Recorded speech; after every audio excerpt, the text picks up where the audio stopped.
world! I'm Samantha Darling, and this is my channel, Samantha Darling Speaks. And I am here to help you. I'm here to help you connect to yourself. I'm here to help you learn and maintain emotional stability. And I'm here to help you navigate life with grace and strength. Today, in part 4, we're talking about death, loss, and extreme grief and what to do when you are in it. In today's video, we will talk about a very important part of navigating life, choosing with discernment. We talked about strength and how to build it with actionable steps. That's in part 1 and part 2. In part 3, we talked about how to balance that with the emotional side and giving ourselves grace. Today, in part 4, we're going to talk about what to do with this big hole in your life, also called an opportunity. I will link all the videos below so you can learn the steps to feeling, healing, and moving through death, loss, and extreme grief. So, you have this big hole in your life with all this time.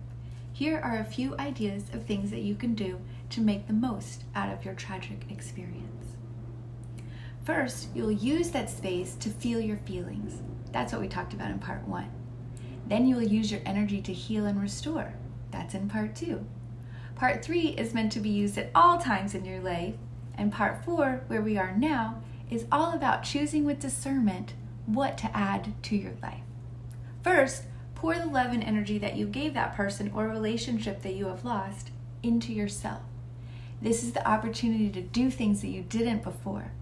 Don't beat yourself up for what you didn't do while you're in this relationship or attachment. Focus on the present and building the future that you dream of. You could create art. You could play outside. You could get a pet. You could write a book. You could develop the relationship with yourself. I vote for this one.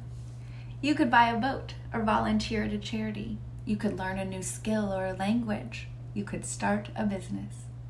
If you have lost a loved one to death, you might take this opportunity to honor them somehow with your new actions.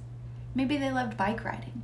You could ride for them, giving to yourself and honoring them simultaneously.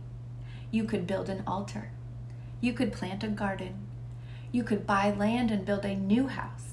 You could set up a tradition or ritual of spending a few minutes with them every day and devote the rest of your time to your children or your friends who are here. If you have lost a pet, you now have freedom of movement and time you didn't before. Maybe you haven't traveled. Maybe there are friends that you didn't visit because they don't enjoy pets. Maybe you want to go to the beach and they didn't let dogs go there, so you didn't. What ways were you limited as a pet owner that you can now embrace? Maybe you have moved through extreme grief from losing a job. Oof, I'm sorry about that.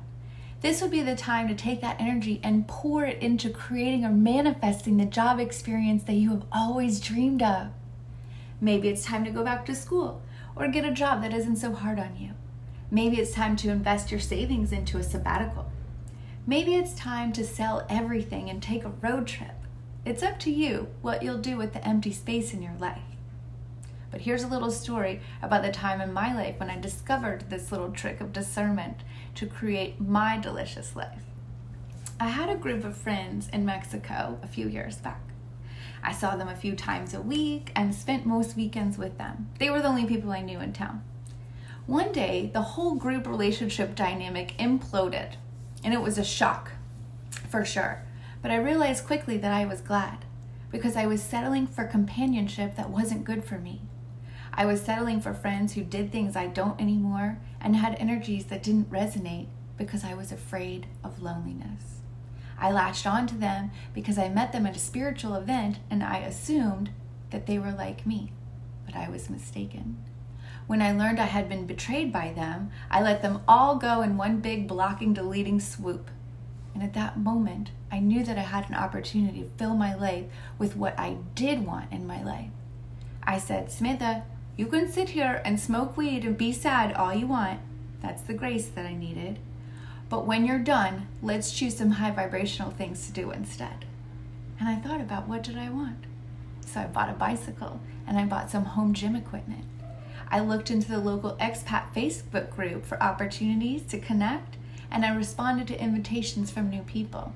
I threw my weed away and went into a fasting period to cleanse myself of the energy that I no longer wanted in my field. I filled my life with myself, and I wasn't lonely at all. Can you try to imagine something amazing for yourself?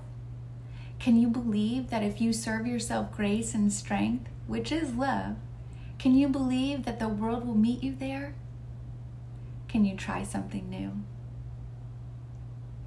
Can you let love into your life in a new way? We cannot stop the waves of life from crashing down on the shores of our souls, but we can learn to ride them with grace and strength. If you'd like to work with me one-on-one, that link will be below. If you'd like to check out my website, that link is also below. If you want to check out my books, that's linked below. And if you want some beautiful distractions, I've got some great travel videos on this channel that you can check out. So make sure you watch part 1, 2, 3, and 4 of this series, and love yourselves as you were meant to do. I hope I'll see you soon. Bye.